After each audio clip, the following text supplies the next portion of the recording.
Kaixo, Fernando Bengoetxea naiz, Gasteizko Koldo Mitxelena Institutuan lan egiten dut, eta ebaluazioa egiteko bi tresna digital azalduko ditut. Eta konparazio egingo dut, bataren da bestearen artean, zein den egokigoa, edo noiz erabili, eta zein aukera dauzkan. Nik aukeratu ditut Google inprimakiak, galdeketak, eta Kahoot. Bia dira galdera erantzunak aukeratzeko. Hemen egina daukat, galdeketa egina daukat. Galdeketan kontuan izan egin behar dugula honi eman behar diogu, erantzun gidan sartuta, esan behar diogu, ze puntuazio ematen diogun, eta zein den galdera edo erantzun egokia. Eta nahi izan ezkero, erantzun egokia ematen duenean, feedbacka eman dezakegu, erantzun egokiari edo erantzun okerrari. Feedbacka emateko aukera ere badauka. Bueno, guztiak puntuatu ditut eta esan diot zein den aukera ona. Gero, informe bat ateratzeko emaitzekin. Kahoot ere galdera erantzunekin da, nik sortuta daukat, baina ikusteko nik hemen diapositiba bezala dira, egingo banu, añadir pregunta, aukerak bi bakarri dauzka, beste hauek ordaindutakoa dira, hemen jartzen dut galdera, hemen jarri dezaket irudi bat, eta gero lau aukera edo gehiago jarri daitezke, erantzun gisa. Eta gero eman beharko nioke, honi, esateko, erantzun zuzena dela. Eta horrela joaten naiz, galderak sortzen. Google inprimakiak daukatena da, ematen diozu esteka bidaltzen diezu ikaslei, edo Classroomen jartzen duzu, kopiatuta bidali esteka, eta beraiek erantzuten dute beraien erritmora. Galderak ez daukate denbora zehatz. Eta Kahootek dauzka bi aukera. Gelan danok batera jokatzeko, joku bat bezala da, asko gustatzen zaie ikaslei, baino denbora bat jartzaio galdera bakoitzari, eta segun zein ikaslerentzat ez da oso ego. Egin daiteke ere, ematen badiogu, asignar, bakoitzak bere etxean egiteko.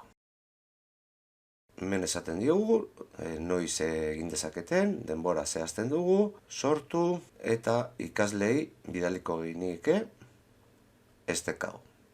Eta bakoitzak bere etxean, bere ritmora bete dezake. Baino galderei denbora jartzen di. Zenba denboran egin dezaken. Orduan, biak diferentea dira. Gelako ikasleak bitan banatu ditut, eta galdera berdinak egin dizkiet Google galderetan, eta batzuri eman diet egiteko, 20 minutu egiteko, beraien kontura, beraien errit. Eta Kahootena egin duguna da, bidali diet, eta guztiak batera egin dute, denboraren presiope horretan. Goazen orain ikustera emaitzak. Hemen ikusteko emaitzak, informeetan sartuko gara, eta deskargatu informea. Nik deskargatuta daukat, eta ikusten dut, batzuk akats asko egin dituztela. Beste batzuk ondo egin dute dana, baina akatsak badaude.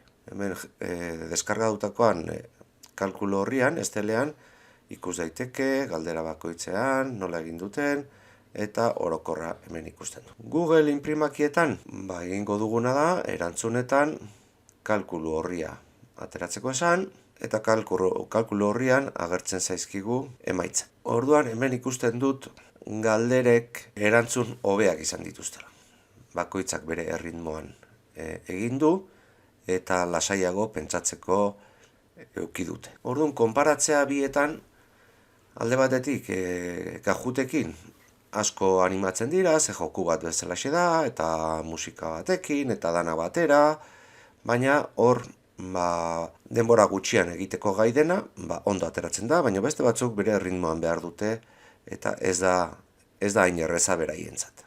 Google inprimakiekin, bakoitzak bere ritmora egiten du, eta dauka aukera gehiago ondo egiten. Beste alde batetik, Google inprimakietan galderei atzera elikadura jarri daiteke eta Kahoot-ean ez dago atzera elikadurarik.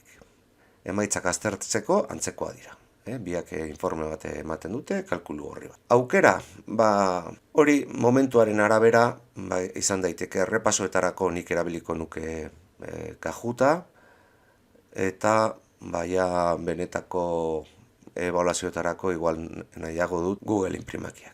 Beste aukera batzuk badaude, adibidez, Quizy hau ere da galdera erantzunetarako, Kahoot-aren antzekoa da, denborarekin ere, orduan hau ere erabili daiteke. Bueno, agur.